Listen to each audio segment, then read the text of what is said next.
News Hyderabad లో భారీ వర్షాల కారణంగా ప్రధాన రోడ్లన్నీ జలమయమయ్యాయి. హయత్ నగర్ సమీపంలో నేషనల్ హైవేపై మోకాళ్ల లోతు నీళ్లతో నిండిపోయిన పరిస్థితి. డ్రైనేజ్ సరిగా లేకపోవడంతో వరద రోడ్డుపై నిలిచిందని స్థానికులు వాపోతున్నారు. ఇక ఇదే అంశానికి సంబంధించి ఫుల్ డీటెయిల్స్ మా ప్రతినిధి ప్రవీణ్ అందిస్తారు. అయితే హైదరాబాద్ వ్యాప్తంగా నిన్న కురిసినటువంటి భారీ వర్షానికి మొత్తం టోల్గా హైదరాబాద్లో రోడ్లన్నీ కూడా చిన్నపాటి వర్షం పడితే రోడ్లన్నీ జలమయం అవుతాయి. అదేవిధంగా చూసుకుంటే మనము NH65 నేషనల్ హైవే 65 హైదరాబాద్ నుండి విజయవాడ వల్లే వెళ్ళే రోడ్డు ఇది ఎంత బిజీగా ఉంటుందో మనం చూసుకోవచ్చు. ఇంత బిజీగా ఉండేటటువంటి నేషనల్ హైవే రోడ్డు నూతనంగా ప్రారంభించబడింది. ఈ రోడ్డు పైన నిన్న మొత్తం టోల్గా కూడా మోకాల వరకు నీళ్ళుండి మొత్తం వాహనదారులు కూడా ఇబ్బంది పడ్డారు. మనం చూసుకుంటే కనుక మొత్తం టోల్గా కిలోమీటర్గా పైగా కూడా నీళ్ళు ఉన్నాయి. ఈరోజు ఈ నీళ్ళన్నీ వెళ్ళిపోవడం జరిగింది. అయితే ప్రత్యేకంగా ఎప్పుడే కానీ ఆ నేషనల్ హైవే రోడ్లు వేసేటప్పుడు ఈ యొక్క వాటర్ ఆగకుండా ఇలాంటి రంధ్రాలు చేస్తూ ఉంటారు. మనం చూస్తూ ఉన్నాం విజువల్లో ఇలాంటి రంధ్రాలు చేస్తూ ఉంటారు. ఈ రంధ్రాల గుండా ఇక్కడ ఉన్నటువంటి వాటర్ మొత్తం టోల్గా కూడా ఈ దాంట్లో వెళ్ళేసి ఇది ఏదైతే ఇప్పుడు ఇది కనబడుతుందో ఈ యొక్క ఫుట్బోర్డ్ ఏదైతే కనబడుతుందో ఈ యొక్క ఫుట్బోర్డ్ కింద మొత్తం నాలా ఉంటుంది. అయితే ఇక్కడ నుంచి రోడ్డు మీద నుంచి వాటర్ మొత్తం టోల్గా కూడా ఈ రంధ్రాల గుండా మొత్తం ఇక్కడ చూస్తున్నటువంటి ఈ రంధ్రాల గుండా ఈ యొక్క మోరీలకు చేరాలి. అయితే ఎక్కడ చూసినా కానీ ఈ రంధ్రాలు చాలా వరకు అనేకంగా రంధ్రాలు ఉంటాయి. అయితే నిన్న మొత్తం టోల్గా చూసుకుంటే ఫ్లోయింగ్ ఇంతవరకు వచ్చింది. ఇంతవరకు ఇక్కడ మనం చూస్తున్నాం. అంటే ఇంతవరకు అంటే సింపుల్గా నాకు మోకాల వరకు నీళ్ళు మొత్తం టోల్గా అయితే మోకాల వరకు నీళ్ళు మొత్తం టోల్గా ఇక్కడ నిన్న ఉన్న పరిస్థితిని మనం చూస్తూ ఉన్నాం.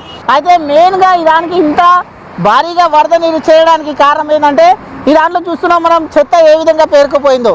అయితే GHMC అధికారులు ఈ యొక్క ఏదైతే ఈ యొక్క నాలా ఉందో ఆ నాలా పైన మొత్తం టోల్గా కూడా ఫుట్బోర్డ్ వేయడం జరిగింది. మొత్తం టోల్గా మనం చూసుకుంటే ఇదొక్కటి మాత్రమే వదిలిపెట్టారు. ఇది వదిలిపెట్టిన కారణంగా ఎక్కడెక్కడి నుంచో వచ్చినటువంటి చెత్త చెదారం మొత్తం టోల్గా ప్లాస్టిక్ కవర్లు అవన్నీ కూడా దాంట్లో మొత్తం ప్యాక్ అయిపోయినాయి. ప్యాక్ అయిపోవడం వలన అది తొందరగా నిండిపోతుంది. నిండిపోవడం వలన ఈ యొక్క పరిస్థితి ఏర్పడింది.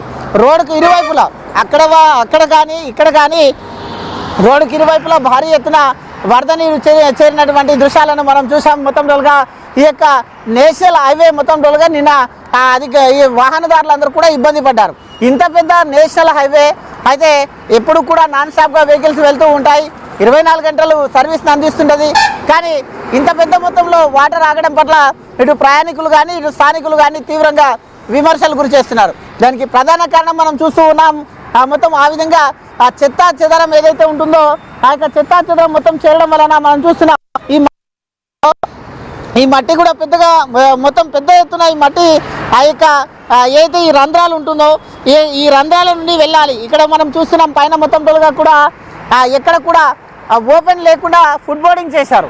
అయితే ఫుట్బోర్డ్ చేయడం వలన ఎక్కడ కూడా ఇక్కడ ఆ మట్టిని తొలగించడానికి కానీ చెత్తను తొలగించడం కానీ ఇక్కడ ఏ విధమైన అవకాశం లేకపోవడం చేత ఆ యొక్క చెత్త చెదారం మొత్తం ఈ దాంట్లో చేరడం వలన ఈ విధంగా ప్రాబ్లం ఏర్పడింది.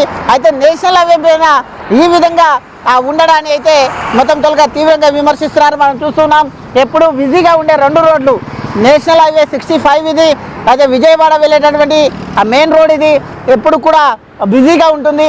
నిన్న చాలా తీవ్రంగా ఇబ్బందులు పడ్డారు. అర్ధగంట సేపు వర్షం పడితే ఇంత ఇబ్బందులు పడితే వాతావరణ శాఖ ముందే హెచ్చరిస్తుంది మరో 2-3 రోజుల పాటు భారీ వర్షాలు ఉంటాయంటూ కూడా చెప్తుంది.